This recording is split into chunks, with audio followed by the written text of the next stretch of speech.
Hello everybody, and welcome to this masterclass from Tracy Ann Hall. Tracy Ann did not enjoy school because of her undiagnosed dyslexia, so she did not progress to higher education immediately. Instead, she trained as an automotive technician and worked in a garage.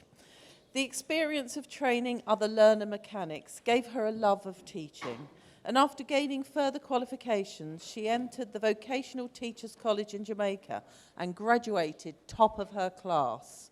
Her positive approach transformed her first class from one that had been previously written off as poor into a huge success. She motivated a class of 30 boys, setting up a class library, and encouraged them to read and to review books. They began to excel in grade 10, and by grade 11 were so motivated that 8 of them joined the school choir and 1 became head boy. She also started and oversaw a program for her class to feed street people, launch a junior automotive club, and serve on the school magazine committee. She has convinced business leaders in the automotive sector to sponsor scholarships for exceptional students, ensuring that they start with a firm foothold in the industry. And with resources scarce, she has been ingenious in finding materials and components for our automotive classes. Over to you, Tracy Ann. Thank you.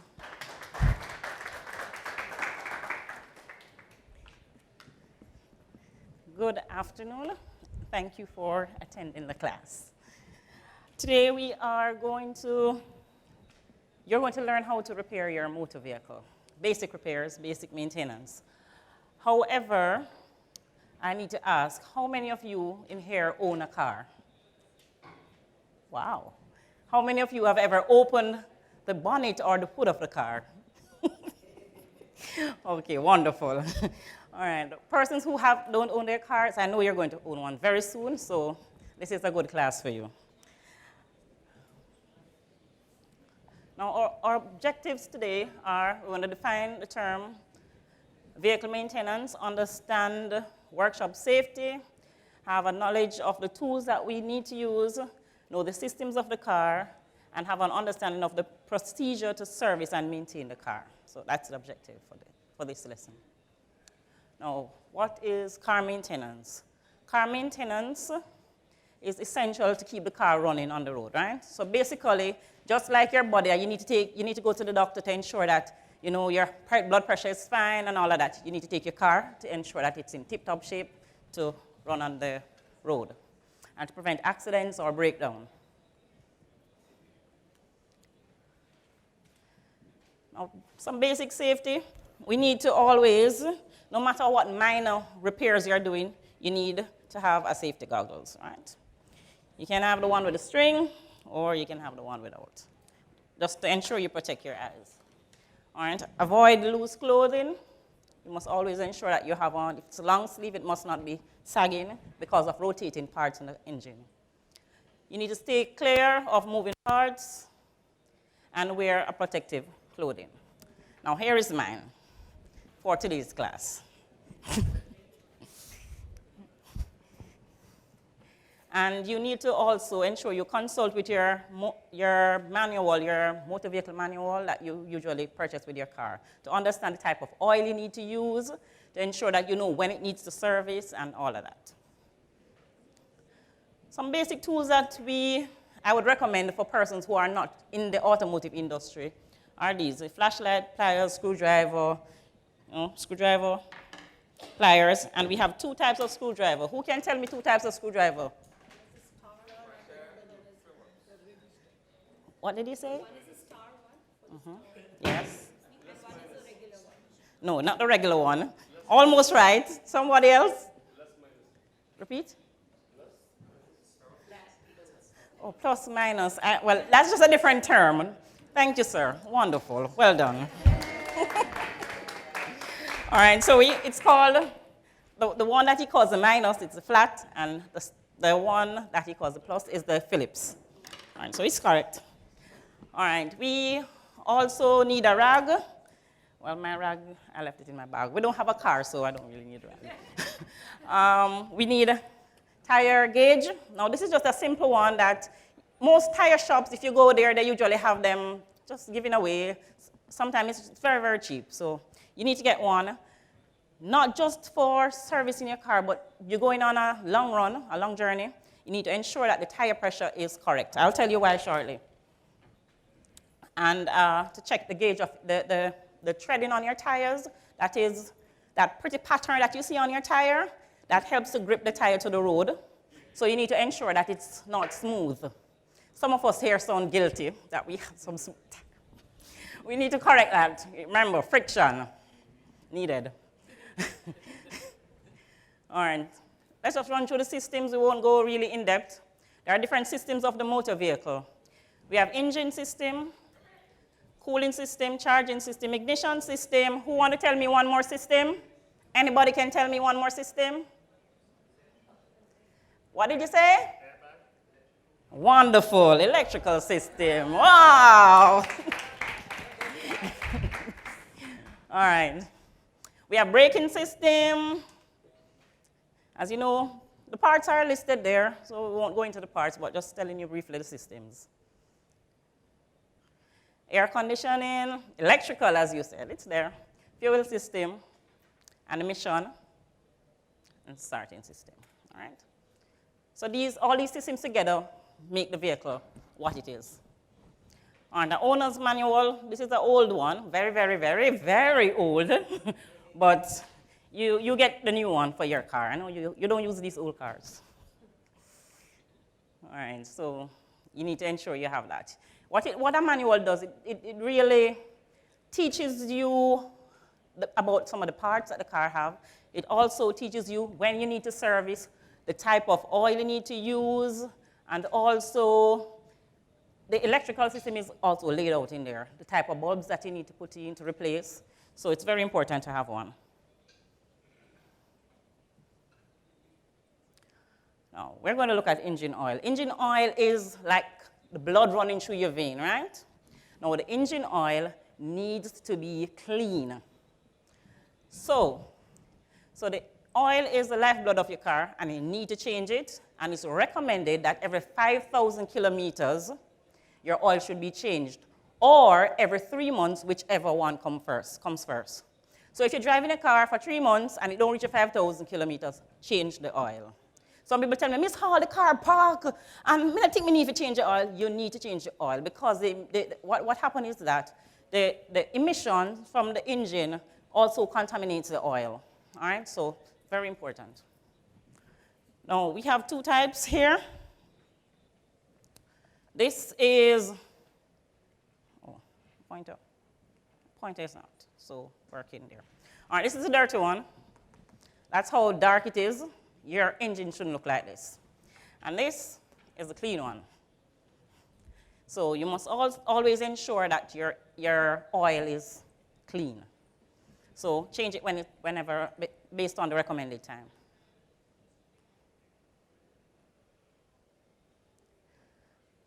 The oil has limited life. After a certain point, it starts losing its lubricating properties. Some of you, I don't know if you're afraid to touch the oil, but I'm going to allow you to just feel it, and you'll feel the thickness. The viscosity of the oil means the thickness or the thinness of the oil. So the thicker the oil, when you just purchase it, it's better than when it reaches to that stage, and it's going to be, sometimes it's clumpy, sometimes it's very, very thin. It will flow like water. That's not good for the engine.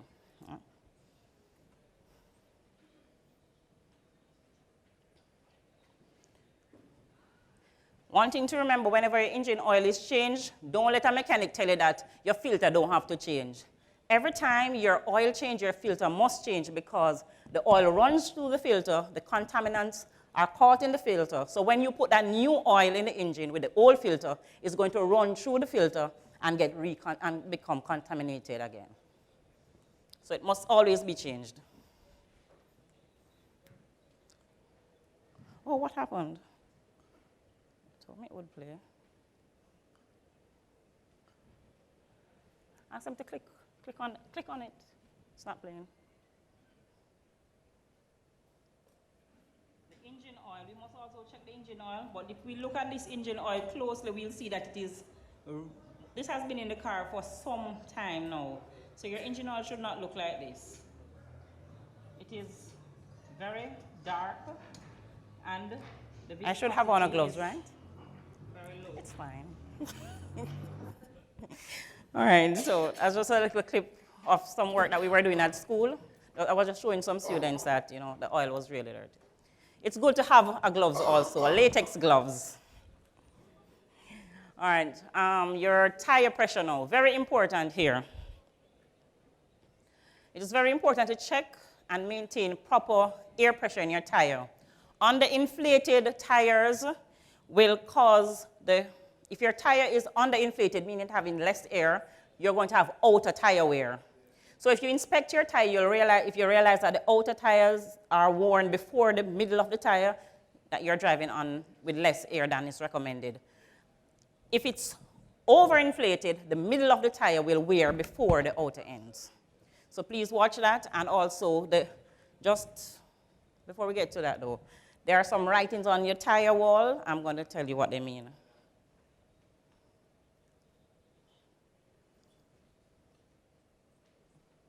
It also decreases your fuel economy by 10%.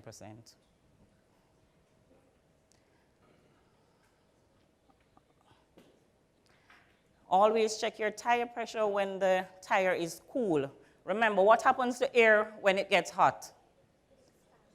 Wonderful. Oh, my bright student, I have something for you. All right, so when it expands. So when the tire is hot, because running on it is eventually it becomes hot. So check it when it's cool. You can look on the tire for the required pressure. As I mentioned, on the side wall of the tire, there are several numbers and letters on the tire. A lot of you don't know what these means. I'm going to explain that shortly.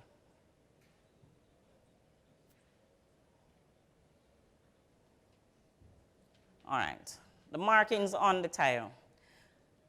There are several markings that I think the main ones that you need to know are R, which is the radial tire, the construction of the tire. Most tires are made by our radial ply now. 15, that's the size of your tire. So it can be 13, 14, 15, go all the way up. We also have some letters. This one is the speed rating. And you have the load. As a new car would have the load number. So you don't really need to know all of them. There's a listing of it on the internet if you need to check it out. You can just type in the markings on your tire and you'll get some info on that. But you just need to know the size of the tire and also the air pressure. It's written on it. PSI is beside it. Who knows what PSI is? Repeat? No? Oh, wow. Pass this down for me. Pass it behind you. Thank you. All right.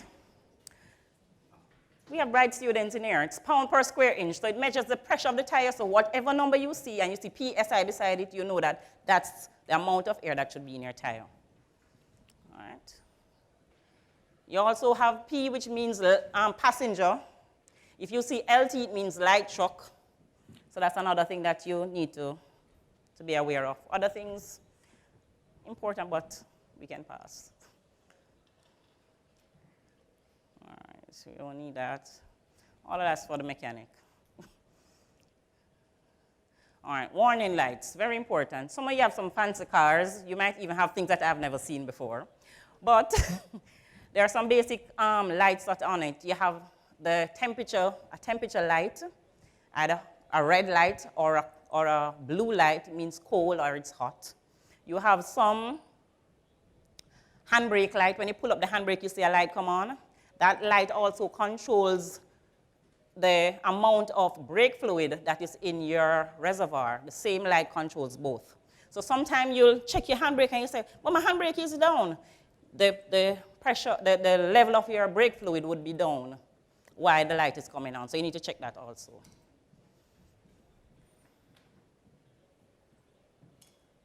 All right, so these are some lights. Who knows this one? What is this one? Anybody? Temperature, wonderful. Come into with their gift. Who knows this one? Oh, wonderful. Our bright students know all of them. All right, so these are just some. And oh, what is OD? Who knows what is OD? What is OD? Let's go back to that one. What's OD? Woo! Yeah!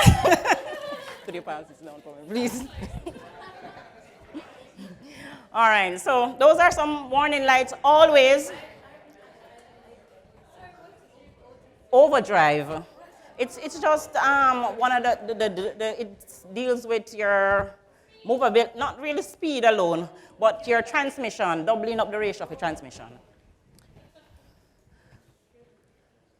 All right, so always, as I was saying now, always remember to check, just glimpse on your dashboard. Sometimes if your car is overheating, you can have additional problems. You can have an engine head that's damaged after. So if your seat get hot, stop right away. If you continue driving, you're going to damage your engine. All right, so remember that.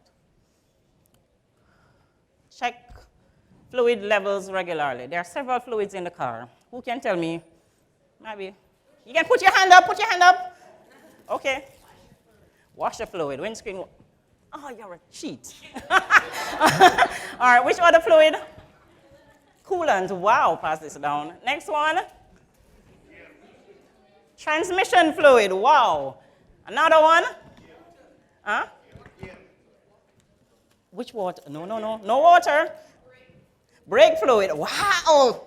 My students are all bright.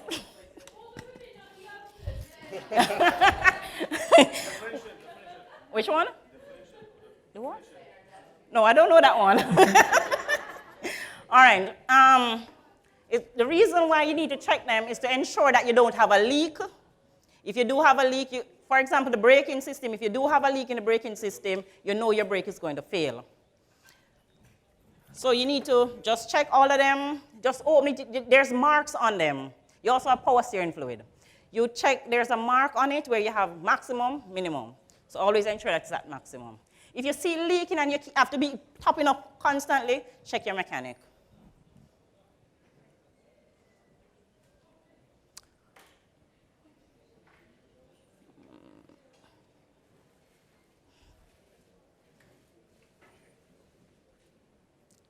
And for your engine oil, I recommend, this is something that a lot of us don't do, including myself. I'm telling you, I'm guilty. But we should always check our engine oil at least once every 2 weeks. Because you don't know what can happen. Sometimes you're driving and you might go over a bump and the oil pan might just burst and you not even realize. So it's a good thing to practice. Tracy, it's a good thing to practice. All right. You need to check your parking space. Sometimes you might have some minor drips and you're not aware of it. So when you move the car, sometimes just go back, look, make sure it's good. All right? And check the level. This is how you check the level now. You have full, low. All right? Some cars will have maximum and minimum. So just check that. This is a dirty oil. This is a good oil.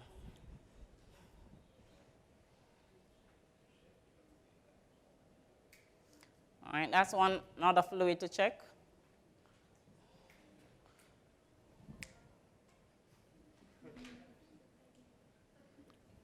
Fluid must also be checked. Based on this, the level is very low.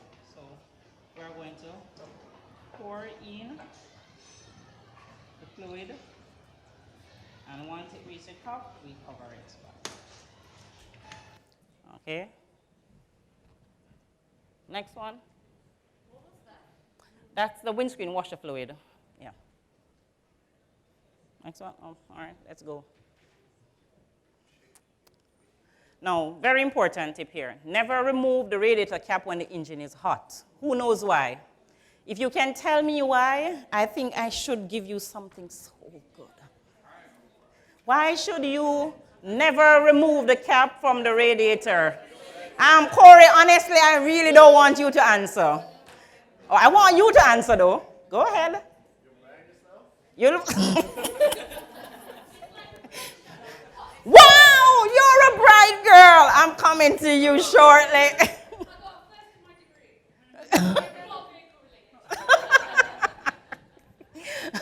All right. And you check your transmission fluid with the car running, with the engine on, but it must be in park and your handbrake must be up. All right. Check your oil when the car is shut off, not when the engine is running, or it's going to, let's catch up on it.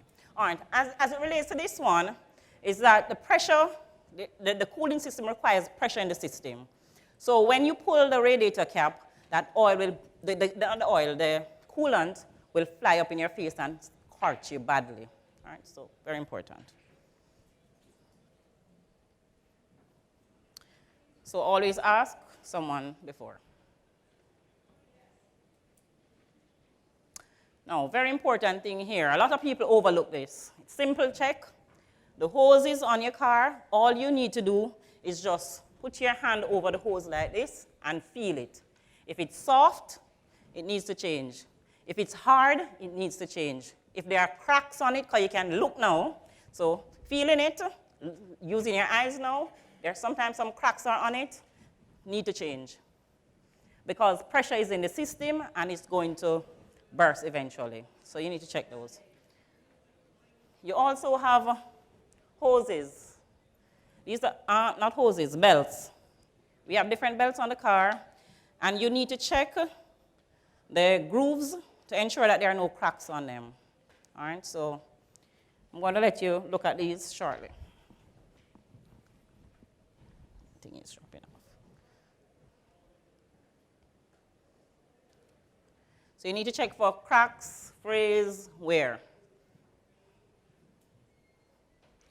All right, checking your brake. Well, most of you won't be able to do this.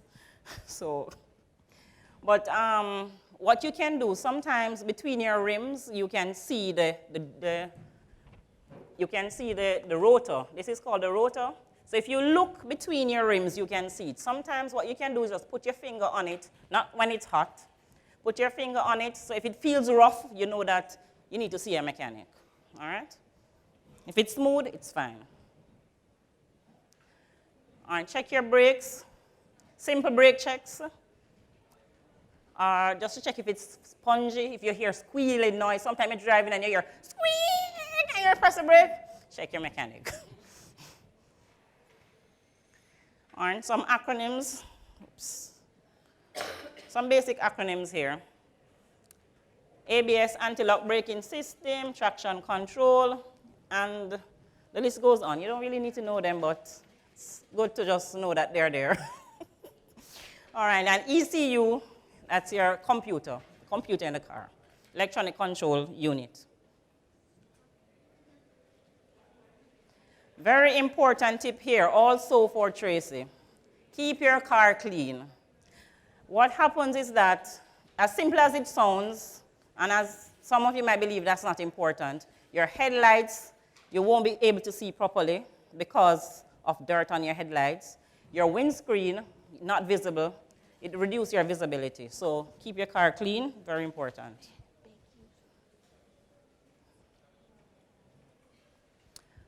Another thing that a lot of us overlook, which is very important, is your wiper blade.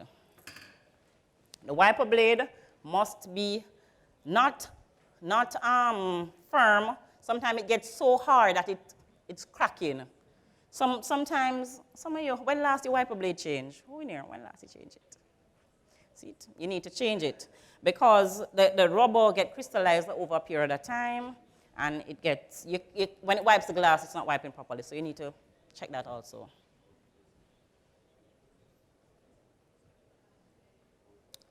That's just a little tip how to change your wiper blade.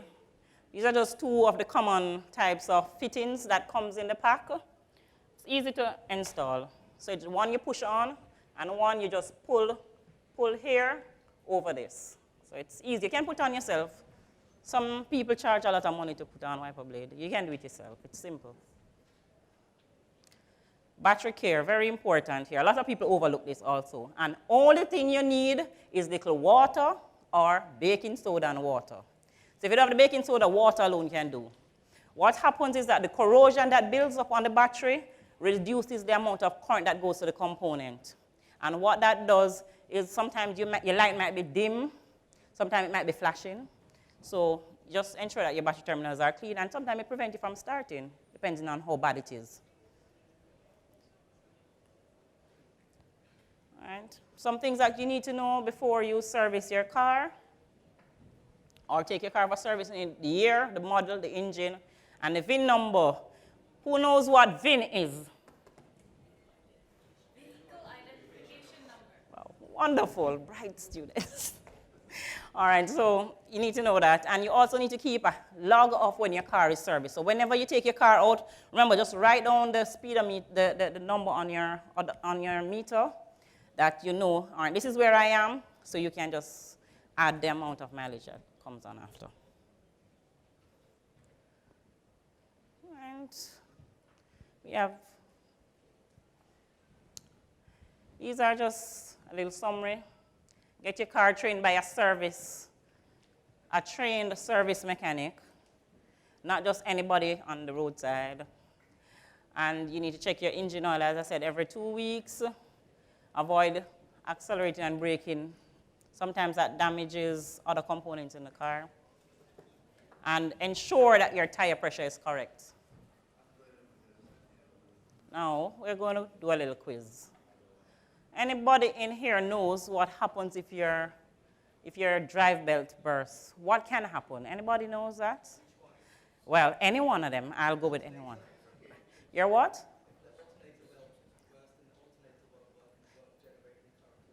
You know, you're just too bright for this class. You know? All right. Anything else? Anybody know what else can happen to any belt at all? Go ahead.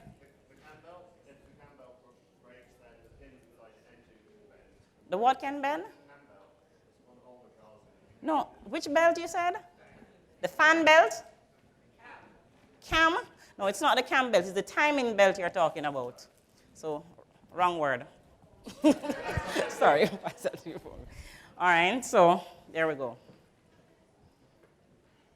Different things can happen.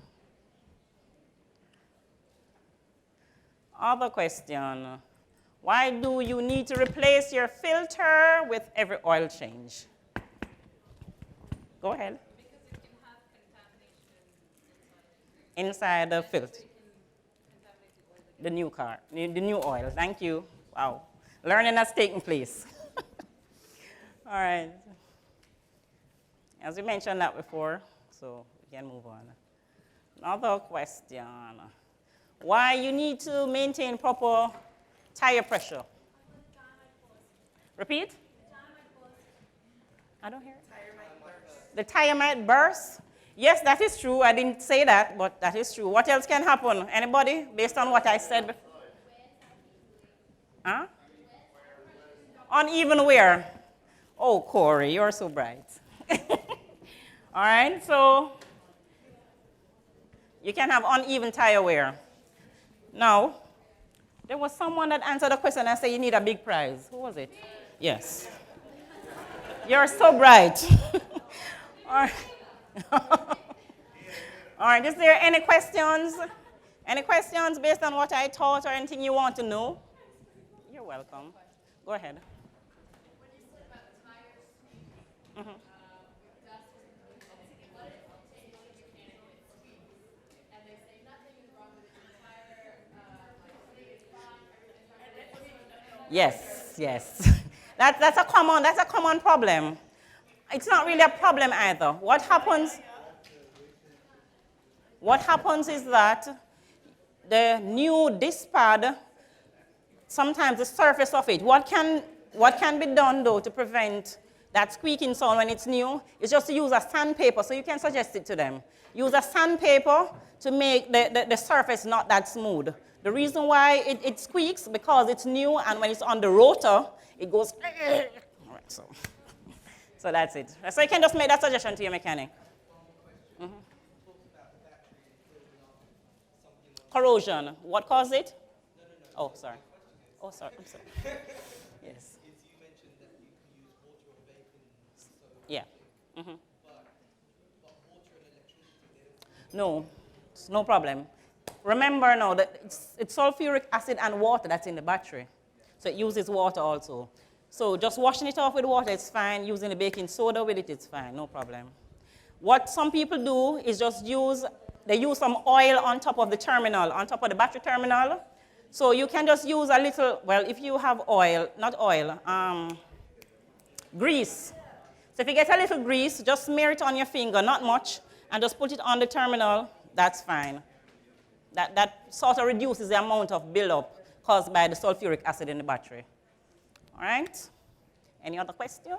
I have a minute to go. No? All right, thank you so much for coming. And thank you.